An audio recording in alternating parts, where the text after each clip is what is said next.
trying to look good. All right, looks like we are live. So hope everybody's having happy Valentine's Day. Hope everybody's having a good Valentine's Day. Carrie, did you get any flowers or anything like that? I got a box of chocolate. Yeah. It was quite nice. Cindi, how about you? Did you get anything special? I got cards and chocolates as well. Awesome. And you? Well, I'm sure I'll get something when he gets home. You better. No, actually, we're leaving tomorrow on a little tropical getaway. So we said that was going to be our gift to each other. Okay. So, Yeah. yeah. But he should still have some flowers. All right. Well, I'll go ahead and get started. So I'm Shantae Marquez. Welcome to the Dog Gurus Live, and I'm here with Carrie Campbell. We are one of the handful of Dog Gurus Profit Network coaches, and today is a very special day because we are joined by Cindi Carter, and she hosts the Social Dog Podcast and owner of Wags and Walks in Mobile, Alabama. So before we get started with Cindi and learn about her expertise, I'll just go ahead and tell you a little bit about the Dog Gurus. So we help pet care businesses launch, grow, and profit, and we offer one-on-one coaching as well as staff training resources. So a couple of things that make us unique is that we are a collective of pet care business owners who share passion in helping others and really want to help elevate the industry and how we care for the pets that we serve. So we are the only all positive reinforcement staff training course, and we are accredited by PAC, CCPDT, and AAVSB. So I'll also invite you to our live event. It's called the Business Breakthrough Workshop in Denver, Colorado, April 9th through the 11th. And it's perfect if you are just starting out, if you're in your growth phase, even if you're, at the end and you're looking to formulate plans to exit out of your business. We have something for everybody. And today only, you can actually get up to $50 off your ticket with a special promo code called labeled with love. So I'll share it right there. And I'll go ahead and actually put the link of the event in the chat, and you guys can use that and get some dollars off. Every little dollar helps, doesn't it? Absolutely. I love the dog balloons. Yeah. All right, Cindi. So welcome to the live. We are very grateful to have you with us. Before we start talking about fearful dogs and how you care for them in your boarding and daycare facility, tell us a little bit about your background. Well, I've been passionate about dogs all my life and have been following my passion all along, and just been working on a daycare pet resort for 20 years. But I want to say this, since you brought up the workshop, I've been a client of the Dog Guru since 2019, and someone brought this to my attention today. My business has doubled since I started with the Dog Gurus. Your revenue. Yeah, absolutely. So I'll be transparent. My revenue was around 400,000. Now it's at 800,000. I'm profitable. My staff is educated, and they're just as passionate as myself, and they're continuing their educational path. It's just a wonderful program. It's all about the dogs, right? We want to make sure we're doing our absolute best for the dogs. And I feel like the Dog Gurus brings that to the table with the ultimate integrity. So I highly recommend the workshop. Thank you, Cindi. We really appreciate that. Yeah. I wasn't paid for that or asked to say that.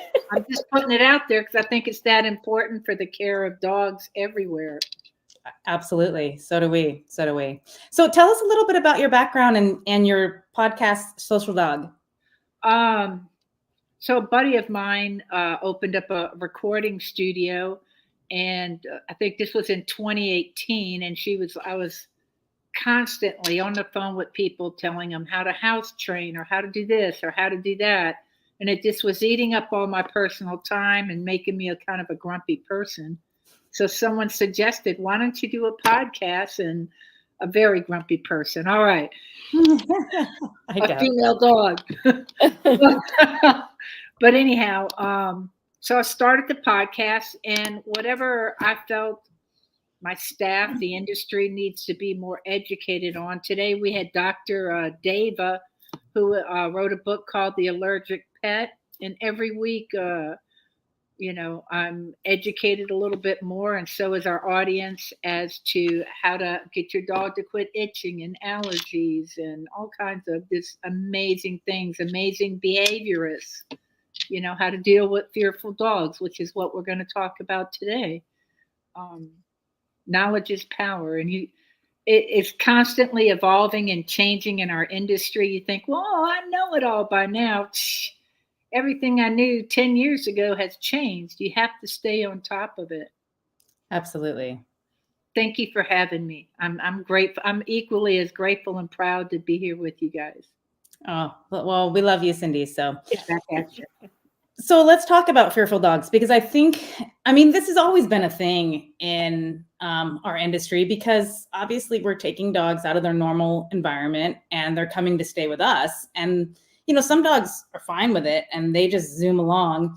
It's like Disneyland for them, but there's other dogs that are really shy. So let's talk about the first steps. Like, how, for those who are newly starting out with staff that want to educate them on how to work with fearful dogs, how do you approach a fearful dog when they actually walk into your facility? What are some steps that, should be taken?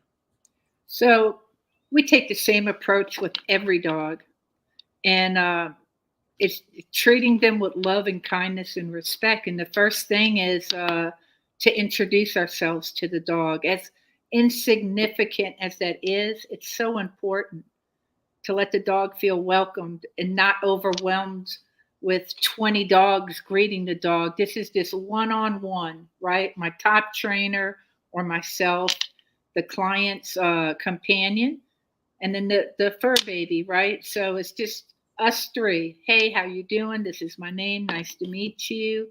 Uh, then we escort the dog. We don't force the dog or anything like that.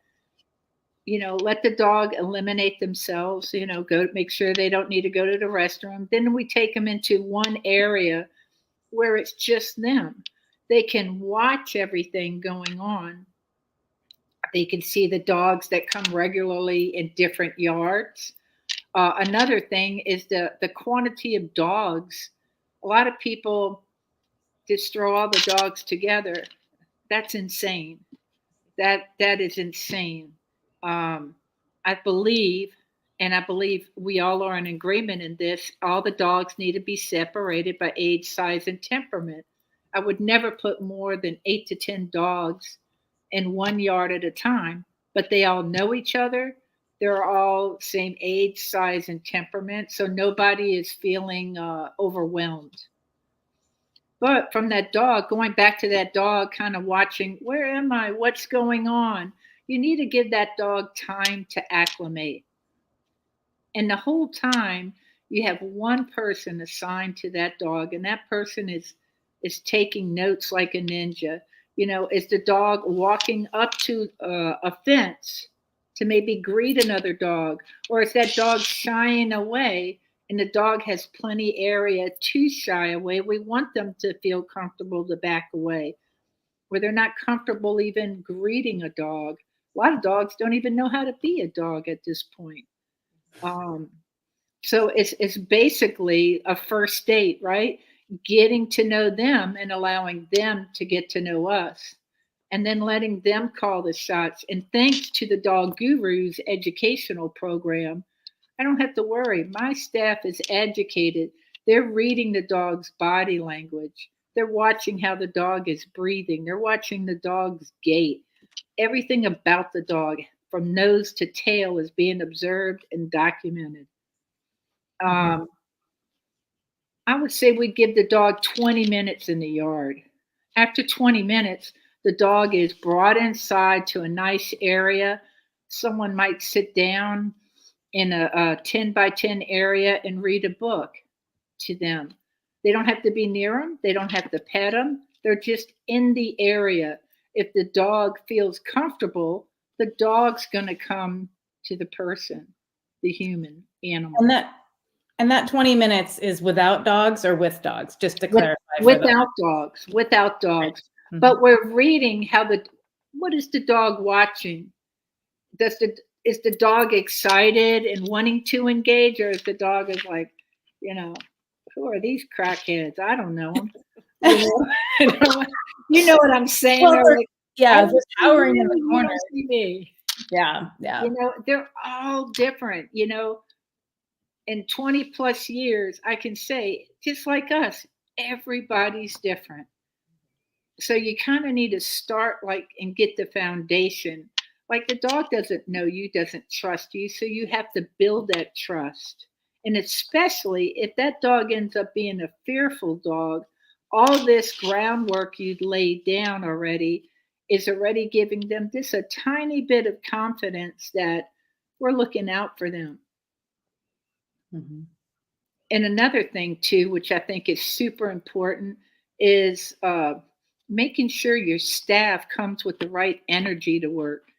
Like leave your drama on the other side of the fence, because the dogs know your drama as soon as you bring it in better than you do.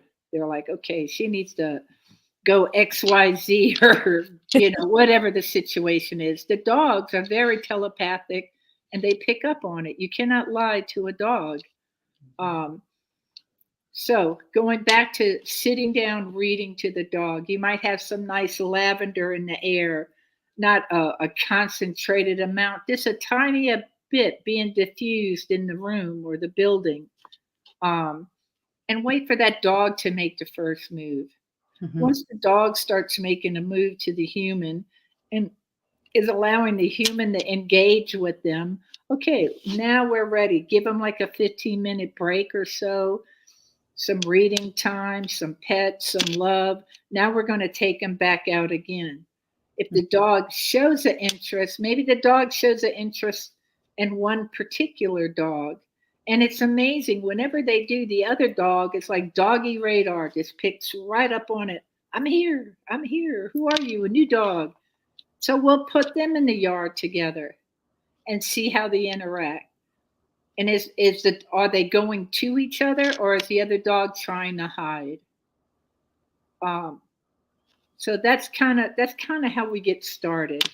And there's so many different tools now. Say you have a client who calls up and wants their dog to start. Let's say they adopted this dog, and the dog, has been at the shelter for a year. You try to find out as much as you can about the background of the dog through the application that they fill out. But there's times where there's no way of knowing. There's no way of knowing. And of course, 9 out of 10 people are like, I believe my dog was bitten. Mm-hmm. Mm-hmm. I would like to think that's not the case. And I always try to think that's not the case. And this is my personal belief. I think if you sit there and go, oh my gosh, and feel sorry for the dog. Oh, I'm so sorry. I bet you were beaten. Well, if the dog was beaten, you're bringing that dog right back to that mindset. And you don't want to go there. You want to stay in a happy, positive mindset for that dog. All is well. You are safe here, and I'm going to look out for you. And how fast or slow that goes depends on the dog. It might take two visits before that dog's ready to go out to the yard again. Or it might happen the first day. It just depends on the individual. Great. So let me just recap a couple things for people listening. Okay. So one of the main things that I heard you say is when you do have a dog, any dog for that matter, but more importantly with a fearful dog, is, you need to let the dog make the choice to come and want to be in the environment. Last thing you want to do is really force them into a situation where they're going to become more fearful. So when Cindi was saying sitting in a chair and reading a book and letting the dog just walk around, when the dog approached her staff, then that's when they engage with the dog. Now, Carrie, let me ask you this. How do you talk with parents or explain the situation that, maybe their dog needs a little bit different of a path of if they're fearful, like, it's not going to just be one meet and greet and we can put them out with the dogs. Like, how do you, talk to a client about that?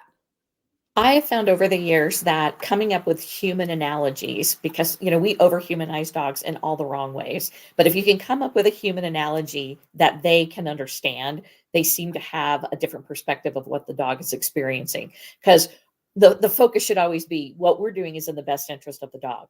One of my favorite analogies is to say, dogs can be introverts and extroverts just like humans. If you were an introverted human and you stepped into an elevator and there was 7 or 8 people, and the doors close and suddenly you are stuck in this elevator in between floors and it takes 8 hours for the fire department to come and rescue you. What happens, right? So your body starts to perspire, your heart rate goes up. Just all of these sensations of anxiety that start to occur. And a dog can experience the same thing by being put in daycare, which is an artificial environment. I know we think that dogs are pack animals, but we've domesticated them to the point where their pack really is their family. So being able to kind of approach the conversation with the pet parent, having an analogy that they would understand from a human perspective seems to help them understand that they don't have a bad dog. It's just that their dog is not ready for the environment. So what can we do to help build the confidence of the dog so that they can adjust to the environment? Because we don't want to just push them in the deep end and hope they swim. You want to kind of find that, that wading pool area where they get their feet wet and they become more comfortable with some little water wings on and then they can go into the deep end. So that was always my approach. And I found that it worked really well because they were able to put themselves in the dog's position by giving them a human analogy. And so I'm assuming that because, this is going to take a few extra steps than maybe a well-socialized dog when they first get introduced to your facility. So I think I know the answer to this, but I'm going to ask you anyways. So, do you continue offering meet and greets, or is this considered a full day of daycare? Do you do specialized half day of daycares or a couple hours? Like, do you offer any type of different pricing packages for them? Because maybe it's just going to be an hour or two leading up for maybe the first 3 or 4 visits, and then you go into maybe a half day and a fuller day or whatnot. Any thoughts? Right. There are times where I call an owner and just a companion and say, your dog is maxed out. Like we don't want them to be there stressed, panting, and a bad mental state. So at that time, we do call them, have them come on in, and usually it's right at half a day, or maybe on a rare occasion, might be after a couple hours. Mm-hmm. We have had situations like that, and usually I've noticed over the years when it's a dog that has to leave in a couple of hours, usually there's something very traumatic going on at home, and the dog has been glued to one person, helping that person get through whatever they're going through, and that dog has just been can't stand being away from their companion. So that's when you really have to take it to much smaller steps. Mm-hmm. We used to do an introductory package. So it was like, here's the value of maybe what 3 full days of daycare are, but we may need to break this up into smaller chunks. And so that's why we called it the introductory package, because it may be that the first day is an hour and the second day is 5 hours and then the third day is a full day, or it may take 5 days where they're only there a couple hours. But it was giving them the ability to kind of have some credit so that we could build the dog's confidence to get into the program.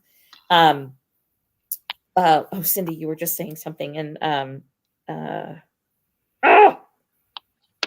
I need more caffeine, Cindi, right? I was on I told you.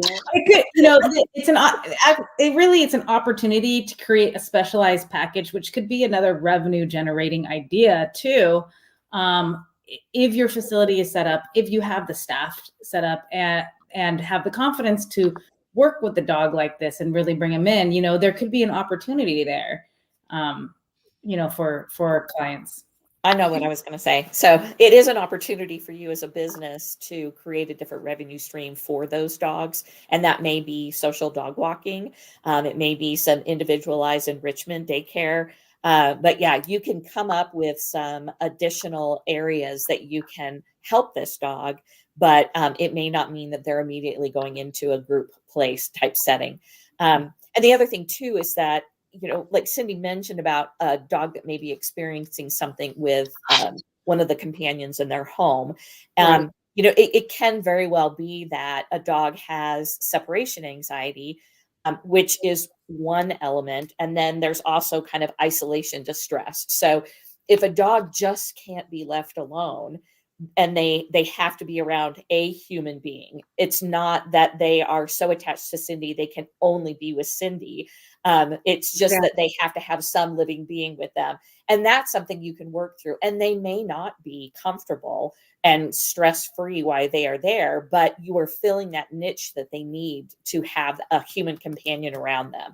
Because, you know, sometimes those situations occur, and when an owner rescues a dog or purchases a dog and then they end up with some sort of isolation distress, they still have to go to work. They still have to function in their normal lives. So how can we partner with that and help those fearful dogs? So I think, you know, when you can come up with some different revenue streams that will address that, but in baby steps, that's a great way that you can approach those fearful dogs.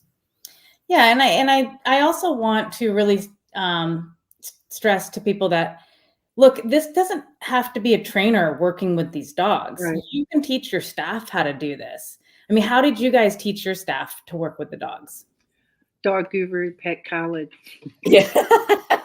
Well, okay. But that's true. Yeah, We didn't talk be about that. transparent here. Yeah. Be transparent here. Before the Dog Gurus, I felt like I had to overlook everything. I had to supervise everything. Not that my staff wasn't amazing, but I just always felt like I had to oversee everything personally myself for it to be for the dog, right? That's And exhausting, right? It drives me crazy. As a it'll make visitor, you it's sick. exhausting. It'll make you very, very sick. Your body does not like you operating. It puts you out of balance. And we you know, the number one goal here is we want our dogs balanced and we want to be balanced. That's the bottom line, right? So by systems such as the Dog Gurus, Pack, holy cow, what a game changer Pack is. My staff, my management, my trainers, they're Pack certified. I just put the paper on my desk. I know it's good as gold. I know they're good as gold. Mhm. There's no way they would pass it, and it's very, very difficult. There's no way they would pass it unless they really know what they're doing. So that gives me peace of mind to work on growing my business because I know my staff is doing a phenomenal job. And if they do run across, sometimes, you know, it's important to remember to collaborate. Like, say, like the dog we were just talking about, Carrie. You know, you never want to put a dog on medication and have them live on medication their entire life. That is so wrong, so wrong. Just like us, we don't want to be on medication our entire life, right? But so there's veterinarians, and then there's veterinarian behaviorists. So in the whole world, there's 100 of them, Oh, wow. and they're not even all in this country. We've been blessed to have two of the top ones come on Social Dog. One of them is out of Australia, and it's flat out said, "Hey, if you have a dog and you have an issue, here is an email. Write it to me. I will personally reply." And I've had many people who've heard the podcast and they're just blown away by it. We just had our we already recorded it. The show's not up yet, but Christopher Paquel, he's speaking at Fetch, which is a veterinarian conference next week. It's very soon in Nashville. And this is exactly what he's talking about.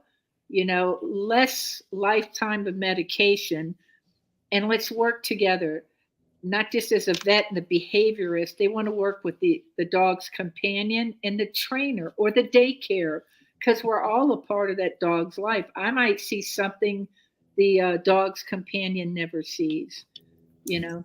Yeah, So making sure there's nothing physically wrong with the dog is number one. And I think, there's two elements. You will see a dog who is fearful in the beginning that comes into a pet care facility, and having the ability to see, is this stress that we can push them through? Because with anything new in our lives, right, in order to have growth, you kind of have to be pushed to outside your comfort zone.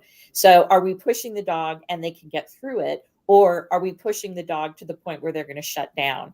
And when you've got those scenarios, it's having the staff that are well trained, that they can determine that difference. Because sometimes, and Cindi, I love that you brought up the veterinarian behaviorist, because we have one in Alaska and we are so lucky to have her. Yes, but she has worked with a number of individual families, and we used to work in tandem with her a lot, because when you have that dog that may need medication plus a safe environment and then behavior modification, you can do that as a team to get the dog past that point.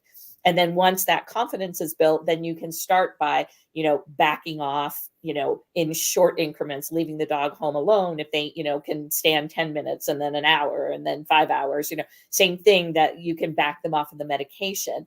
And that's the goal, to get them to being healthy and balanced. But sometimes it takes a team.